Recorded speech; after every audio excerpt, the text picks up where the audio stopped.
Hey team, you're about to experience my interview with Lauren McCullough. Lauren is the co-founder and CEO of Tromml.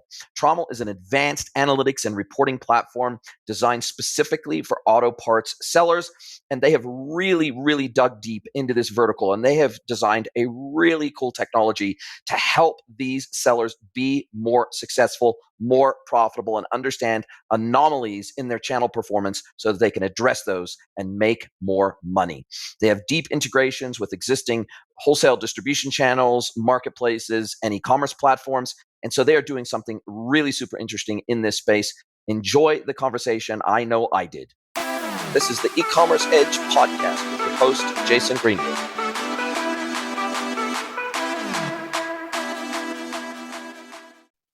Hello, everybody, and welcome to another episode of the podcast. It is my extreme pleasure to welcome Lauren McCullough, the co-founder and CEO of Tromml, to the pod. Welcome, Lauren. Thanks for having me. It's funny. When we connected on LinkedIn, I'll tell you what two things grabbed my attention. First of all, the fact that you're a motorbike rider, and two, that you're into four-wheel drives. And I was like, cool, I've been riding motorbikes since I was 3 years old. I started out on dirt and then got into street bikes later on in my life. And now that we're based here in Mexico, I'm seriously considering buying a Wrangler Rubicon. And so both of those things leapt out at me off of your profile. And I have to say, that's what drew me in before the tech. So I hope that's okay. I hope that's okay. No, that's good. Yeah, I know it's perfect. And I work in the automotive industry, so it all works out well. But I do have to say, we're a Ford family, so I have to advocate for putting the Bronco on your list. But test drives make your choice. Yeah, absolutely. No, and I have owned a couple of Fords over the years, as has my family. But I tell you, it's so interesting. The new Bronco, it almost looks like a toy truck. It almost looks like a Tonka truck. It literally looks like it's just the big giant wheels and everything. It looks like you could pick it up and play with it in your sandpit. Yeah, it's fun. I think it's just people have their affinities, but I like it because just some of the simple features, like taking the doors off, is so much easier. It's a lot quieter, I think, than what a Wrangler is, and we're Ford folks, so it worked out well for us. I waited for 2.5 years for it. Okay, fair enough. Although, what about the Wrangler 392, the brand new beast with the Hemi? That's got to be a pretty cool vehicle. That's true. I don't know if I'm hardcore enough to have something that big, but it depends. It depends what you're playing with. It depends what your toy you're taking. You could go out west and go for days on it. Totally. And that brings us to Tromml and what Tromml is. And you are a specialist analytics and reporting platform designed specifically for auto parts sellers. At least that's what it says on the tin. Full transparency. I've never worked with a Tromml platform before, but as I understand it, that's what you guys do and specialize in. Yeah, that's right. Yeah. So we built this really because our founding team has experience in the automotive industry. And what we recognize is that while there was starting to become some new reporting platforms, because it became this really shift we noticed in the last couple of years to bottom line growth and not just focusing on revenue growth, right? Debt's expensive, all those other things. And we realized that within the automotive industry, there was really no one supporting these type of companies. And some of it is a matter of function of the technology, right? Do you have the right integrations? Do you understand what it's like to support 400,000 listings? Because that's a default in this space, but also just recognizing that this is an industry that wants people who speak their language, who understand them and understand some of the unique challenges they have. I think eventually we'll focus on what I would consider to be all industrial parts and components. But right now and for the next few years, we're really going to be laser focused on the auto industry, auto, power sports, heavy duty. And it's so interesting because, look, I've been in this space for a really long time, and I've been exposed to some really cool technology, from Tech Alliance and their parts fitment technology to Auto Eye down in Australia and their fitment technology. And almost everything that I've been exposed to in this industry from an underlying tech perspective is pre-purchase. It's how can we make sure that our customers are buying the right product or the right vehicle or piece of equipment so that we have fewer returns, less frustration by our customer. Just in general, how can we create a really because, man, this space is so insanely complex. And I've architected a couple of e-commerce websites for auto parts sellers, and just the fitment piece alone, whether it be based on VIN, whether it be based on plate, whether it be based on make, model, year, whether it be based on K-type, whether it be based on region of the world and region-specific models, mid-year releases. When you think about our industry, it is insane just how complex the auto parts space is, right? Oh, absolutely. Yeah. And we're fortunate those things exist. And people have been putting a lot of work into the content management side and the automation piece. And we couldn't exist without that. We really consider ourselves to be that last piece of the puzzle, right? You get up online, what you're selling and what it fits, and then you start automating your processes. Cause again, selling hundreds of thousands of parts at a time across multiple WDs, whatever it's going to be. And then the final phase that we really noticed was missing is okay, but am I actually making any money here? And what am I making money? Because it's easy to maintain contribution margin and understand it if you're selling five things. It's not even so bad if you're selling 500 things. But if you start understanding the complexity and the different buying processes that exist within auto, you start to recognize why it is that people really can't get a grasp on this. And we're still an industry that's in cliche, right? The digital transformation phase. And so we really feel that there is this huge, we've noticed that there's this huge gap in the industry for understanding that, yeah, that post-transaction sale and like being able to one, understand what is my SKUs, what's the profitability over time, where am I leaking out profits, and also where do I have opportunities to really double down? Because often if you're a reseller, you're not working with a lot of margin. And even at the manufacturer level, there's a lot of things that can go wrong. And so being able to have a software solution to that really is the only way we feel that you can start to really run a sustainable, profitable practice long term, especially for those that don't have a lot of margin to work with. Totally. And auto parts is one of those places where the margins can be razor thin. And especially on OEM parts, the margins can be even more razor thin. And they have such a tight distribution network that a lot of these resellers they can't get their hands, or they're doing like parallel importing, or they're doing things like that. And so their margins can be even thinner because they've got to pay for international freight costs. And a lot of these parts are big and they're heavy and they're volumetrically just massive. So it's a Yep, challenging space to be in. But as I understand it, you absolutely. guys have also doubled down and niched down on marketplace sellers as opposed to maybe a D2C seller that's selling through a Shopify website. You've really niched down on this concept of helping marketplace sellers of auto parts understand the performance of their sales, taking into account all of the variable costs that come into play when you're selling on a marketplace, right? Yeah, exactly. And we do have clients that sell just on Shopify, and most of them sell across platforms or across these multiple channels. And that's the point. It's because of the layers of complexity, right? It like keeps adding over and over again. And so for us, what we recognize is, especially with Amazon, eBay, Walmart sellers, right? The vulnerability you already have selling on your website just 10x's. Like one of our first clients we had, they had a pricing error, lost 60 grand. We had people missing credits on invoices. We had people incorrectly pricing kits. And on your website, right, you see that happens, you can't see orders, right? And maybe you have a couple unhappy customers, but they get it. On Amazon, now you have to make the decision that says, okay, do I basically lose my Amazon account because of the mistake I've made, or do I just eat it? And a lot of times they would have to eat it because this problem would just leak on for so long. And what we want to be able to do is right now we identify it right away, and being able to help them zero out that inventory while they investigate what happened. But even as we start to look forward, as our forecasting goes forward, we'll be able to actually predict that before it happens. That's really one of our big goals is if you're trying to make money in this industry, you can't have a leaky bucket. Like you can't have profits leaking out. You've got to maintain everything you can. And so we really want to make sure that they're able to have their thumb on the pulse of anything that might be going wrong. Because it's not one problem what we're looking for. It's the fact that every day a thousand things can go wrong, and how do you make sure you get that insight at the right time? And it's not going to be by looking through 300 reports and hoping you identify it. We have to actually pick that out, and good thing is we have things like AI that are really good at that.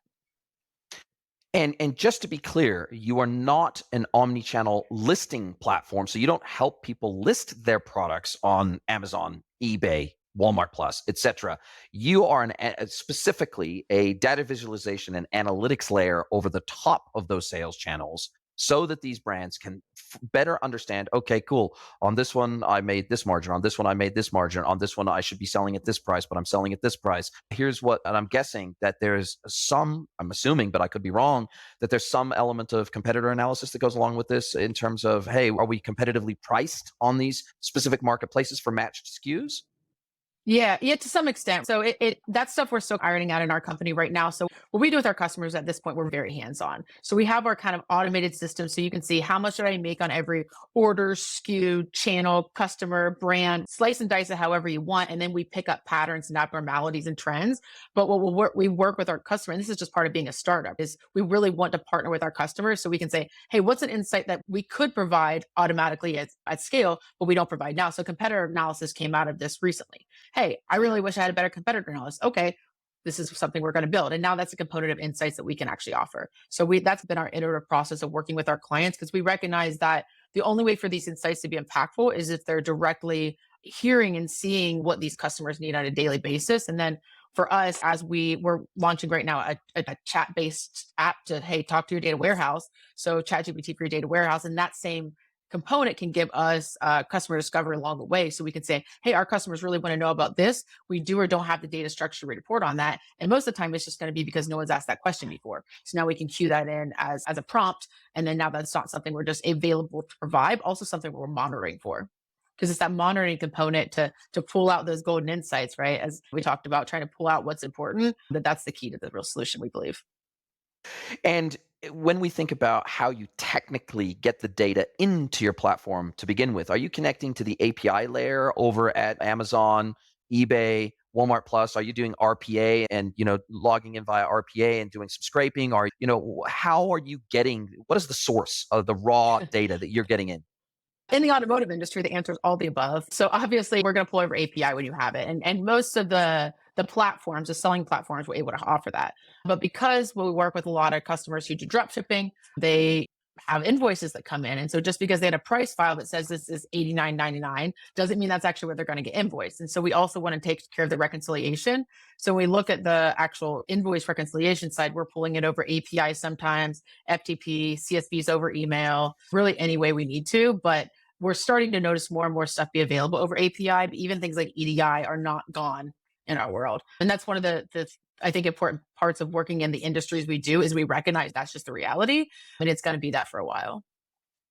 And from a data endpoint perspective, is it primarily marketplaces, owned websites, and then say back office systems like ERPs, WMSs, those types of things? These are the primary sources of data where you're getting your data from. Yeah. And shipping solutions, right? Shipping's a big one in our industry. We're working with a couple PIMs too to understand what does the integration need to look like there, because we do want to provide, we don't want to create the content. I want to be very clear. We do not want to be the curators of automotive data for the content side, but we do have partners that do that. And so how do we create a really rich feedback loop for them and eventually even to their ad platforms and things like that? Okay, the Salsifys of the world, the Syndigos of the world, whoever it is that you Exactly. need to integrate with for the 800-pound gorillas in the automotive space. So it's exciting. Exactly. And so you provide effectively a dashboarding type of solution, right? Where not only you can see the trends demonstrated, I'm guessing in multiple different graphing methodologies, pie charts and bar charts, et cetera, but then I guess from there, anomaly detection becomes, because obviously you want to be able to see the trends, but then you need to be able to somehow auto detect when something goes awry by mistake. Let's say, I don't know, when you're pricing out your products in your ERP, or you're adding a specific margin from a supplier that you've got in at a base price level. Sometimes these errors happen. That's the reality. Errors happen Yep. in our industry. And so in your case, what you're trying to do is you're trying to say, okay, here's a trend, but here's what seems like an anomaly. You may want to investigate this. Exactly. And that's the big key of this, right? Visualization's great. Like we have a dashboard, our clients use our dashboard. It gives them this feed, but that is not going to be the best way to identify potential problems, right? Because you might be still selling something at a 16% margin, and that's a healthy threshold for you. But what if you were selling it at 34% before? That's still something you want to understand and investigate. And so what we want to be able to do is use this to understand where are there some abnormalities that we think we really need to understand, or some trends, and then being able to surface this up. And as we are building this out for user cases, we also want to make sure that right insight gets the right person. So the CFO might want to know something different than the COO, different than the ecom manager, different than the shipping and receiving manager. And so one of the things that we really feel strongly about building our solution out is that we have role-based insights. And so that way, because we have 100 things, 500 things we could tell people every day, but how do we tell each person the right two or three that will be impactful? And that's the key, because if you just have a reporting solution in your ERP, right? You're just relying on NetSuite to source your data. That's, again, do you find the right insight at the right time? Because you don't know, you don't have that comparison. And that abnormality detection, I think, is actually probably going to be the most key aspect of helping us really improve margins, because that's how we measure success. Did we get your margins up? And so we've seen that by again, fixing the leaky bucket and helping people understand where to double down, it actually teaches them about their business. And so part of this is freeing up their time so your e-commerce manager can actually do what they're good at, but then also making sure that they've got their attention directed to the activities and decisions that are most impactful. And then what we're working on from an event tracking standpoint is how do you track the impact of that decision? So I can see 30 days, 90 days, 120 days later, what was the lift that I got out of this change or modification, instead of just making the change and hoping you read that post-it note in 6 months that reminds you that you did that in the first place.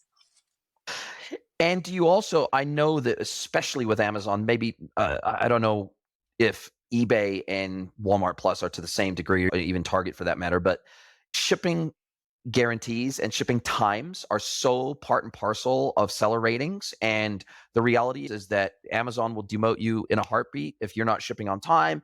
Obviously, it's less of an issue if you're using FBA, if you're using FBM, or you're using some other methodology of getting the goods into your customers' hands. The reality is that you're at risk of hurting yourself if you're saying, hey, we're going to ship within 24 hours and it's going to be with you within 3 days. And you don't do that Yep. on a routine basis, it's going to really hurt you. Not only is it going to hurt you in terms of the feedback that your customers are giving and the types of ratings and reviews that you're getting, but it's also going to piss you off with the vendor, the merchant themselves, the Amazons of the world. And so, are you also tracking that level of performance by the vendors to make sure, hey, you're actually living up to the promises that you're making, or you're not, and therefore this is impacting your performance? Yeah, that's something we work on. We right now we have a report that we can pull from to see on-time deliveries for our clients, and we're trying to work on to see when do you give an insight? When is it relevant? Because you don't want to know every time something's a day late, but you want to know if there's a pattern, and that's that same thing, right? It takes it from an insight to noise. And so what we've really noticed again with our customers who do leverage wholesale distributors to do some of their fulfillment, especially on Amazon, but again, it is the same with eBay, is like how do you recognize when there's a pattern? There's a problem in one of your vendors, because you might be able to get a part cheaper somewhere, but if they're delivering on time, that's actually not cheaper for you anymore. And so we want to be able to pull this out. And again, the same thing happens with any supplier who has more of a distributed fulfillment center, because we work with so many heavy parts. The need to have things distributed across the country is pretty significant. And also on time delivery for repair parts is also key. So we need to make sure we understand that. And as we begin to support more B2B transactions on these other specific niche, I guess you could say, marketplaces right now for a shop to buy a part from a manufacturer. If they're trying to buy something other than Napa Advance, they want to go on there, and that same expectation doesn't change, except instead of it being delivered in 2 days, it's expected to be delivered in 2 hours. And so we still have to have that same monitoring in place. And do you work with any international marketplaces at the moment outside of United States based or North American based marketplaces? I know that Mercado Libre is massive in Mexico and growing super fast. Mhm. Amazon Mexico here is growing super fast. There's a couple of other up and comer niche specific marketplaces growing here now in Mexico. I know that Canada's Amazon's obviously massive in Canada as well, but it does feel as though there is a bifurcation starting to happen around the world where Amazon's iron death grip is not as complete outside of the United States as it is inside the United States. And so therefore there are very regional and localized and vertical specific Mhm. marketplaces that are really finding super deep success when they go narrow. And their Amazon almost feels like it's a victim of a death by a thousand cuts in some markets. And so are Yeah. you finding that there's opportunity outside of the main marketplaces that you're currently working with for other markets?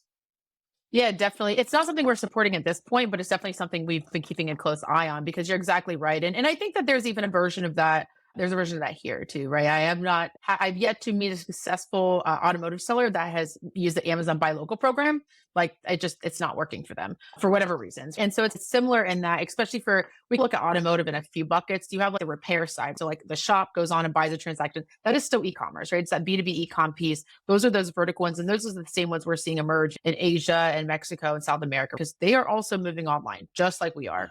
But then here we also have this kind of specialty equipment market and the DIY type stuff. And that stuff is also on Amazon having some stumblings, because there's issues with counterfeit and concerns around counterfeit, right?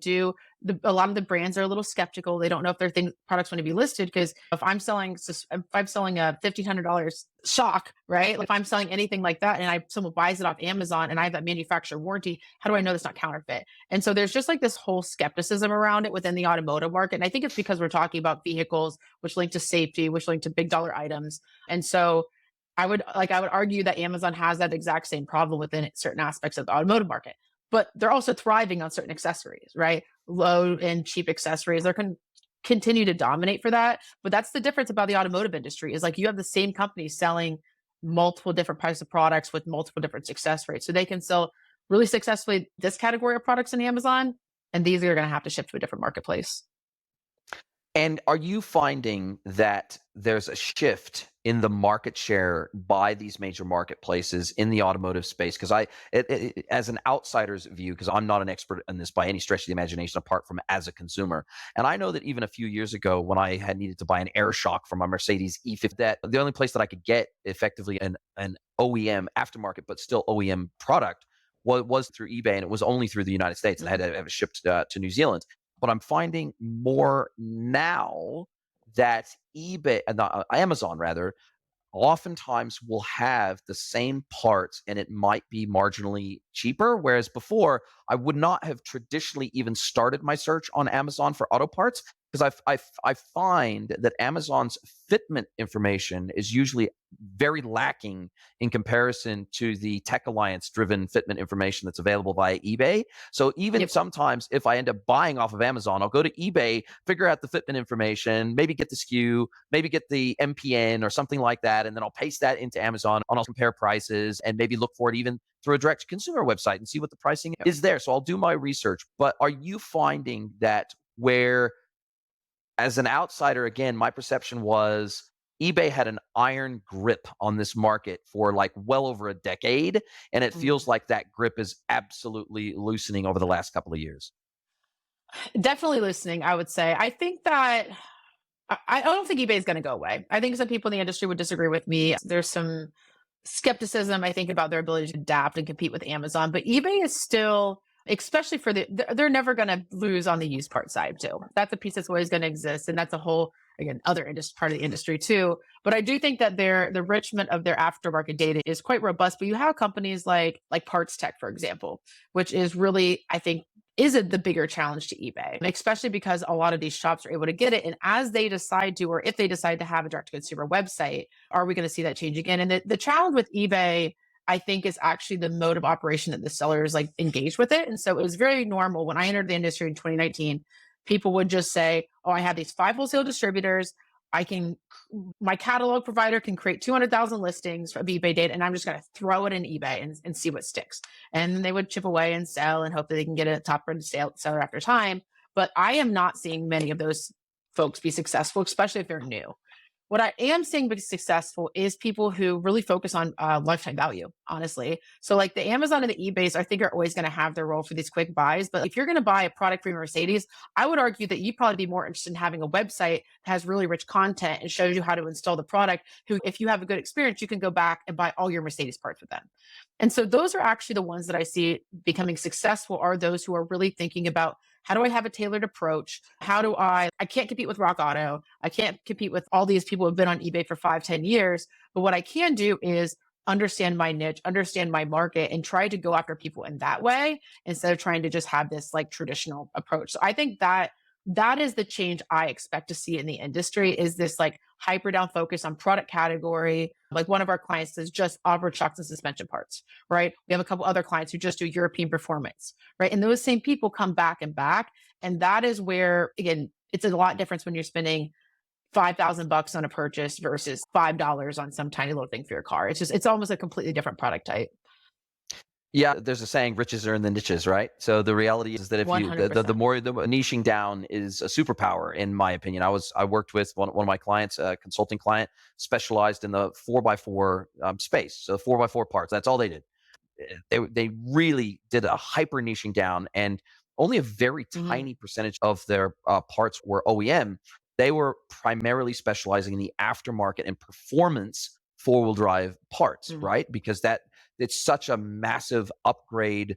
Almost everybody that has a four-wheel drive Oh, yeah. wants to personalize their four-wheel drive and make it theirs, and they want to upgrade the suspension and put Fox on it, and they want to do all these different things to do it to make it their own. They got winches and roof racks and just everything you can imagine. And so they All they the they just toys. found that yeah, all the toys, and they found that, and I'd love your take on this based on your experience with your merchants, is that the ability to have those products in stock at any given point in time was their differentiating. It wasn't like they didn't have any competition. It was just that Yeah. their competition didn't have as broad a range of them in stock, ready to ship as they did. And I noticed this even in the motorcycle space. When I was still in New Zealand, I had Z900, and I noticed that, between Revzilla and Babbitt's, I wouldn't need to go to eBay, Amazon, etc. Between those two, I could usually find what I needed. I could usually get it faster. They would usually tell me, A, whether it's in stock, how many items they had, how long it was going to take to get to me. And oftentimes that's more accurate. It gave me more confidence because these guys are specialists. They're not just selling Yeah. everything. They're really deep specialists on this area. And if you sent them an email, they would give you a really qualified response, give you links to the right SKUs for specific applications. And so I think that basically what you're saying is that if you want to compete against the big boys and girls of the industry and the big platforms in the industry that are selling 1P via their own marketplaces, then you better find a niche that you can own. Hey team, I have a big favor to ask you. Please pause this episode and send the link of this episode to someone you know that you think would enjoy this content. Really appreciate you spreading the word. This is how we grow. We're not a Joe Rogan. We don't have big, massive advertising budgets, but we absolutely want to grow. We want to get the learnings from all of these episodes out to as wide of an audience as possible, and we need your help to do it. Thank you, and now back to your listening. 100%. And then you obsess around that niche and you understand them. And this is where I think kitting and bundling is like a big opportunity for success too, because you can come at the customer with a project in mind. So if you're just selling stuff on eBay, you can still do that, but people are just throwing up if you look at search an NPN of any main automotive part on eBay, everyone's listing looks the same. And that's a fine starting point, right? You might want to start with, so in our industry, we have something called ACEs and PIEs data, which are industry standards. So PIEs data is the product data, ACEs data is what does it fit?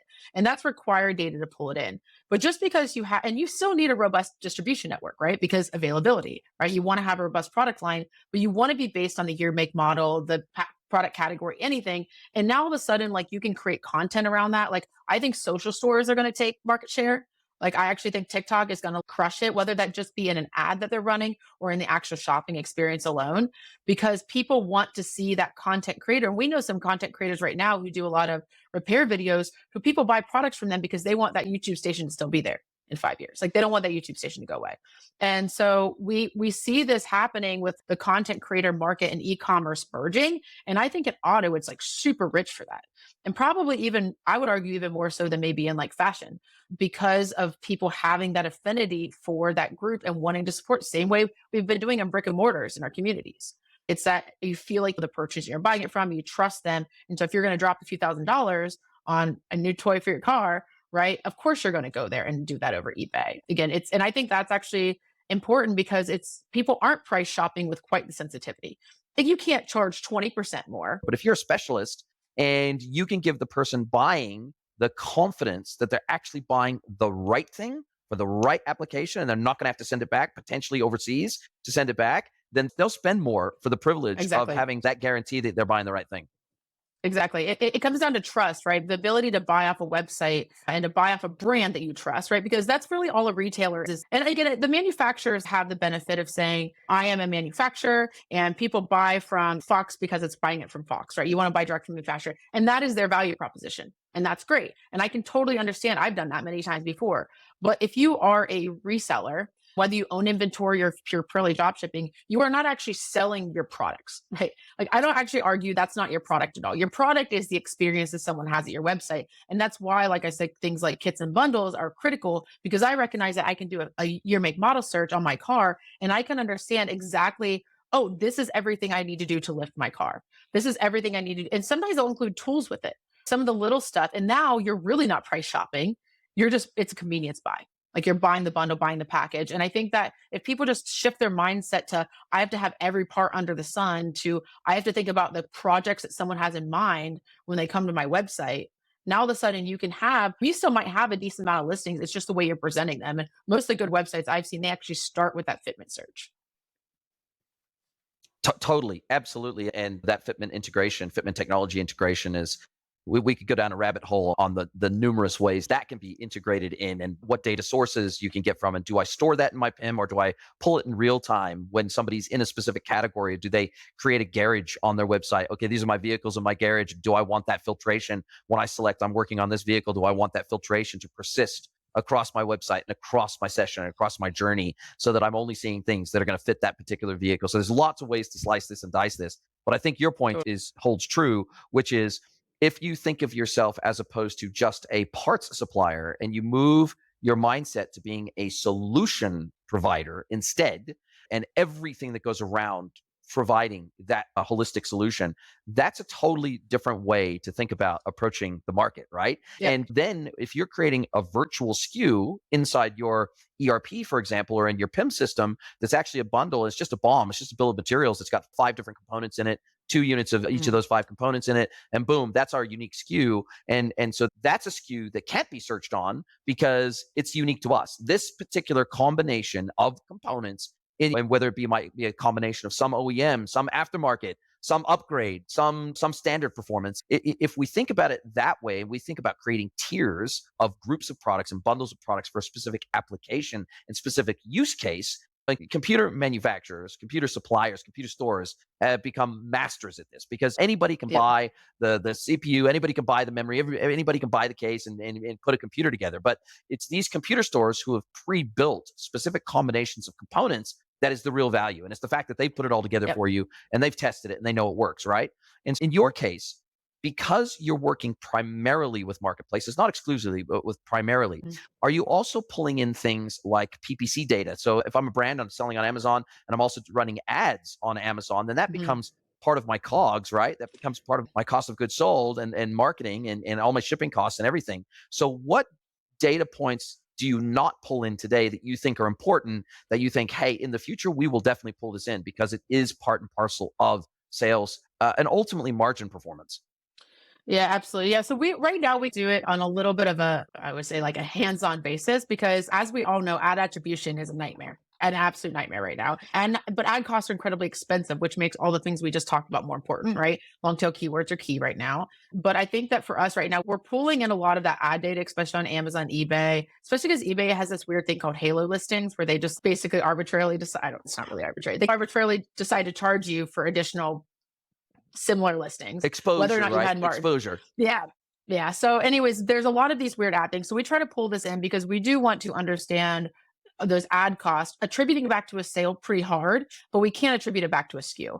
And so what we'd like to do is let the legalness of this play out. And then eventually I think that we'll pull in a lot more of the data. I would say like where we really want to get more robust in our analytics is when we come back down to looking at profitability, right? We can do it by order and SKU and brand and vendor and all this other stuff right now, but being able to do it by year, make, model, and being able to slice and dice that. So we can say, hey, this is actually the highest. This is on a rise of both margin, profitability, right? Double down on this specific year, make, model, make more content around it. And then what makes us unique too, being in the automotive, is there's something called VIO data that basically tells us what cars are where, especially in the United States. And so we can now layer on VIO data. So we can understand that, okay, for you to run an effective ad, we know you have good margins on this specific product and this specific bundles, whatever it's going to be. And by the way, there's a high density of them in these certain geographies. And so we're going to get a lot more lift out of it. And so we want to be able to use some of those really specific things. And again, same thing on the B2B data side, right? If we're working with a wholesale distributor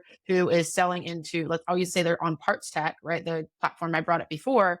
We want to be able to say, okay, we recognize like this is a specific pattern that you have in your sales data right now, because while we think that they know the patterns around inventory and availability, and we think for consumer availability is important, it's really important for shops. They're not price sensitive. They are quality and availability sensitive, because the last Totally. thing that they want to do is have it sit on their bay for 3 extra hours, or even worse, they install a part, recognize it was counterfeit, and or just crappy, whatever, because they care a lot about brands. They need to install that. That is the reputation of their shop.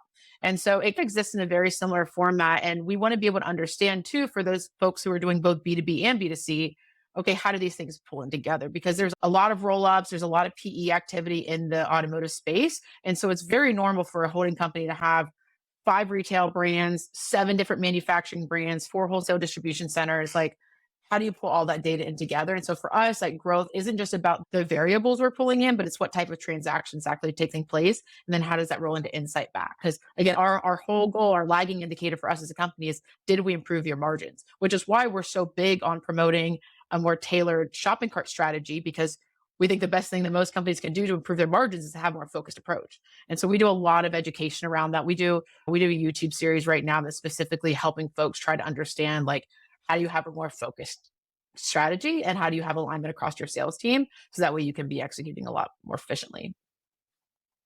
And here's an out of left field question for you, and maybe you'll be able to answer it, maybe not. But how has the rise and fall to a degree of EVs affected the automotive industry? Because now we have a scenario where most EVs have a lot less moving parts in them now, and they're oftentimes sealed, unserviceable parts in many respects, especially if it's a giant high voltage motor. You're just gonna go and buy a stator right off of Amazon or eBay for that motor and rebuild the motor yourself. In fact, you're gonna, if it's a Tesla, it's gonna have to go back to Tesla, or it's gonna have to have mobile service done to it or whatever. And so it feels like, to a degree, in some respects, the whole entire industry is changing. Sure, there's millions and millions, hundreds of millions of ICE vehicles out there, and there are going to be hundreds of millions of ICE vehicles out there for the foreseeable future. And we see Mhm. Toyota pulling back on EVs. We see Hertz getting out of EVs. We see pushback on EVs, I think largely because ideologically they've been shoved down our throats, whether we want them or not. And governments are forcing it down our throats and everything else. But there's definitely been a pushback, and the sales, as the incentives drop away, we've seen sales fall off a cliff for EVs. But when it comes to the parts side of the equation, it feels like where somebody might have historically done a bit of DIY, done a bit of tinkering, maybe done a bit of upgrading, maybe done these different bits and pieces themselves. Even the suspension isn't serviceable on these cars. Like, it's all electronically It's a calibrated and computer. everything else. And so it's a computer that controls everything. And so, all right, and even ICE vehicles, modern ones, are much less serviceable by the average person DIYer at home, but they're still more DIY than your average EV. And so, have you seen an impact on the parts market because of the rise of EVs? So I would say not yet. Because if you think about any car that is going to be, if you think about the repair side, most of them are still ICE. EV cars are not getting serviced at the rate that we would expect. Maybe some hybrids, but you're right. Like for the last 10 years, like even my Ford Bronco it's like very hard to work on. I could probably work on an 82, but I can't work on mine. And so I think we haven't gotten there. I was just at a conference last week. It was for the Auto Care Association, and it was Women in Auto Care. And that was a whole panel about trends. And it was funny as they looked at both the heavy duty market and the kind of just traditional automotive market, aftermarket industry. They had the charts on, like, oh, this is where we think EVs will be by 24. And everyone, no, that was way off. And I thought it was actually conservative. I was like, oh, they expect only half the cars on the road, or a third to be like EVs. So it's interesting because the market's really pushing back with it. We've seen some regulations come up in California that are getting a lot of pushback by our industry associations. And I think for us as a company, we're doing math. So like we pay attention to it, but we're just doing math, right? Because there's always going to be parts sold. But to your point, the place that transaction is going to happen, I don't think we're going to notice a huge change in 5 years, but I do think it's going to be a big change in 10. To what extent? I don't know, because certainly repair shops are thinking about that, right? Most repair shops can't do they can't work on electric vehicles. They can't even do battery replacements. They can't do a lot of the autonomous vehicle controls, even. Like they have to have really specific regulations around that. However, they're all now, okay, we need to make these investments. It's going to be an interesting shift. I don't quite know. I honestly, I don't think I have a good expectation because I hear so many on both sides of where it's going to go. So we're in just hyper listening mode to see where the industry goes. The right to repair law is also, if I'm not sure if that's something you followed, but that's something that's a really hot topic in our industry right now. And it's actually happening in parallel because even though right now we can replace these cars, right? There's still a lot of heavy restrictions from manufacturers. It's consumer electronics too. It's not just automotive that are really hurting our industry a lot. So there's a lot of energy put behind right to repair. So it'll be interesting to see if we can push some legislation there forward to help make it easier for independent body shops to do a lot of these modifications, these changes, these improvements, fixes on these cars. Hopefully that'll still leave some room as we're making all these other changes. Yeah, I feel you there. And so you guys, you're a SaaS platform, right? Yep. It's all the data is pulled in by you from all these different sources. It's hosted by you. You crunch the numbers. You do the data visualizations. You display the insights for the merchant to try to help them figure out maybe where there's an anomaly or an opportunity. You help them execute on that. do a lot of hand holding, white glove onboarding. How do you guys make your money? How do you charge? Is it a fixed fee per month for the platform? Is it the number of SKUs you host? Is it the insights you provide? How do you charge? Yeah, so right now we don't do it on the SKUs we provide because that would price us out. That's a challenge with a lot of other platforms. I think for our industry is they're like charging based on SKUs, which makes sense, but not for us. So we charge right now based on the number of orders under management is really the variable price for our shipping. Right now, we basically give white glove service to every single one of our customers. That's where we are as a solution right now because we want to be really effective. Eventually, we will have kind of an enterprise and a standard edition, which includes more white glove versus more AI doing the work. And yeah, we just roll that on a monthly fee. We try to be as effective as we can and having good ROI for our customers. That's the nice part about being a startup is that we get to be agile and get to work with them and really feel partners along with the way with them.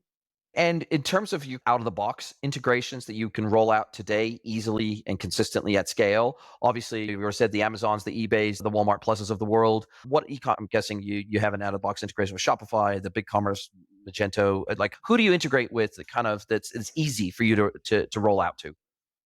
Yep. Yeah. So right now, the three marketplaces you mentioned is Shopify. We're working on BigCommerce and Magento. Those will be our next big platforms. And then there's a couple other specific industry platforms that we'll get as we bring on clients for those. And then again, also the shipping solutions. And then one that we work with a lot in our industry is what we consider those hubs, things like Channel Advisor, Erythium now. And then there's a few other smaller ones that are really tailored for industry, as well as now we're starting to work with more of the PIMs as we start to understand more about the product data. Right now, most of our customers are Shopify, Amazon, eBay, Walmart, but BigCommerce and Magento are just around the corner for us too. Love it, love it. And what you said that you're a little bit bespoke in the sense that you can pull all kinds of data and you can do visualizations on all kinds of things, but it's about working out what's the most relevant to your customers, sometimes on a case by case basis. But is there Mm. anything your platform does not do today that you go, we really want our platform to be able to do this, that on your roadmap over the next 12, 18 months? Yeah, so the event tracking and the forecasting is going to be huge for us. We believe that's going to be really when we're going to start supporting more what I would consider small enterprises. So right now, we're just doing a look back. And we are not, when we give them that recommendation, we basically have a binary that says, did they do it? Did they not? And then we'll piecemeal go back and see the lift of that. But being able to do a robust event tracking is going to be huge for us. And that's one of the things I'm most excited about. We have a lot of customers waiting on that specifically to be done, but we wanted to make sure we had the fundamentals correct first. And so we want to be able to do, as I mentioned, is give you an insight, measure the lift. Now we can use deep learning to actually understand not just was this a good insight for anyone in the industry, but was this a good insight for you? And being able to understand the profitability of that lift. Because right now, a lot of times you're an e-commerce manager, maybe you find something important, you put it in, and you forget to measure it. Right. And then you never get any more learning. And also being able to run simulations out so we can say, hey, what would happen if we made this change? Because we can start doing better forecasting, whether that be for demand forecasting, inventory, pricing, whatever it might be. Now, all of a sudden, we can come back in and say, hey, we're giving you this insight because we predict that we can actually give you additional $10,000 of profitability over the next 6 months. Right. That really specific quantification of the insights we're giving, I think is really what's going to build our tool out. And it's also going to make us just much more enterprise ready. I would imagine that also availability tracking is also a Yeah, really absolutely. important part of this because if you know that if this particular SKU 95% of the time is bought with these other two SKUs and one of those is out of stock, then you're not just losing the one SKU sale, you're losing all three SKUs worth of a sale for the entire time that's out of stock. So you can forecast, okay, if you're out of stock of this range of SKUs, then this is probably the amount of sales that your incremental sales you're going to lose over the next 30 to 60 days until that product is back in stock. So Yeah. therefore, it's maybe worth investing more in stock holding of that particular item, and especially depending on supplier performance and time lag to getting that product back into stock. So it feels like the logistics side of it and the logistics analytics also feels like a massive vector and opportunity for you.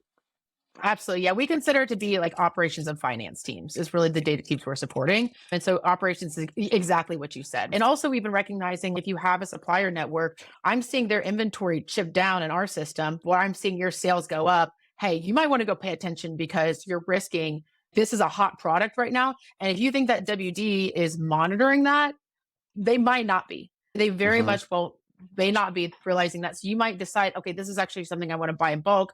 This is something I need to have beta availability, especially if this is a campaign that I'm launching, right? The worst thing you want to do is launch a campaign and then recognize that you didn't have the inventory to support it. And it matters when you own your inventory, but it also is relevant if you're drop shipping. It's really Like, it's a key component of this whole, yeah, how do you increase your profitability, performance, and really visibility online? Love it. Absolutely love it. Look, Lauren, this has been fascinating, super interesting, cool conversation in an area that I'm by no means an expert in. You are. I love this. This has been so insightful. How do people get a hold of you? I'll put a link to your website and your LinkedIn profile in the show notes. But if people want to get a hold of you, how do they get a hold of you? Yeah, so we've got some contact information form on our website. Easy to fill that out. Usually it's going to come directly to me. I still do a lot of the sales and onboarding for our clients at this point still. We also are really open to learning. And so if you're in the automotive industry, or again, even I put those kind of industrial parts and components, we always are looking for more opportunities to support sellers, both in the content we create and also in our solution as a tool. So we offer tons of free consultation to folks over time, and we're always happy to take those calls. Absolutely love it. Now, as we come down to the end of our time together, I like to flip the script. I like to turn the microphone over to my guest, let them ask me one question. Any question they like, can be personal or professional. Lauren McCullough, what is your question for me today? Ooh, okay. Let's see. Where so we talked about the shifting in market, like the market demand, right, on these different platforms. What do you think marketplaces roles are going to be in 2040 for the automotive industry? If you had to take a Mm, guess. Look, I think that it is going to, I think as total market share of total e-commerce sales, marketplaces are just, they're going to increase. The reality is that the biggest benefit that marketplaces bring to the table is aggregated carts. That's where you can have five different suppliers, one item from each of five different suppliers in your cart at the same time. They do the splitting of the orders. They handle getting those orders out, making sure the shipments come to you. They take responsibility and ownership for that. It's a convenience factor. And the reality is that e-commerce is all about convenience. It's about how easy can we make this? And I think we are going to see the continued rise of B2B marketplaces. And I think they're going to, just like B2B e-commerce in general is forecast to be 4 to 5, maybe even 6 times the growth of D2C, B2C over the next decade, at least up to 2030. I think we're going to see B2B marketplaces and vertical specific B2B marketplaces continue to explode. And I think that's going to be the growth story. Amazon's already called it with Amazon Business. They're making much bigger investments in Amazon Business. I think the rise of the B2B marketplace, and with when we look at Shopify and Fair, and we look at some of the other tie-ups that are happening in the industry, with the wholesale industry in particular, I think that this is going to be a massive upset. And what we're seeing, and I'm already seeing it, is that the largest WDs, the largest wholesale distributors in a given vertical, a lot of them are looking at ways in how they can move to an asset light model. And what they're doing is they're Mhm. becoming a marketplace instead. They're saying, we've got the traffic, we've got the mind share, we've got the market share, but we're not going to hold. So we're going to hold maybe in the inventory the top 20% of the SKUs that we sell. And we're going to actually warehouse those locally, and we're going to distribute those directly to our customers. But for the other 80%, we're effectively going to run a dropship model via a marketplace. And we're going to run that marketplace directly within our own website. We're actually going to be a supplier on our own marketplace. And so this is what I'm seeing. I'm seeing a massive shift in mindset in the B2B world, especially in the WD space, where they're going, do we really need to be an asset heavy model? Probably not. We probably only need to hold 20 to 30% of our total catalog in inventory at any given point in time. And as long as we know the inventory numbers of the suppliers at SKU level that we can host in our platform, so at least we can give accurate shipping times for these particular orders or items within an order, then that we can call it good from there. And we can and we can clip the ticket on every single sale that comes through our vertical. And we can be the epicenter. We can be the vector of every single sale, or 80, 90% of the sales that come through our vertical. So this is the changes or the evolution that I'm seeing. Whereas pre-pandemic in particular, almost zero B2B brands were thinking, let's set up our own marketplace. And now they're going, man, there's a big market to be had here. And we are known for this thing. We're known for this specialization. And we want to effectively offer an endless aisle, the equivalent of an endless aisle, but in the B2B world. Yeah. And we think we can do that by onboarding brands and onboarding products faster into our catalog if we don't have to hold inventory of those products. And it allows them to scale quicker because it's less capital intensive. So Mhm. these are some of the changes I'm seeing coming down the pipe in our industry. Yeah. Nope. I think that's great. Great. I 100% agree with you on all the B2B stuff. It's exciting. It's a super fun place to play. Lauren, super cool to chat with you. I super Yeah. appreciate Thank your you. time. You've been a joy and a pleasure to speak with today. And I'm sure that my listeners will get a ton out of this conversation. I can't wait to do it again soon. Are you a B2B or D2C e-commerce merchant? Then head over to greenwoodconsulting.net to learn how we can help you scale your business.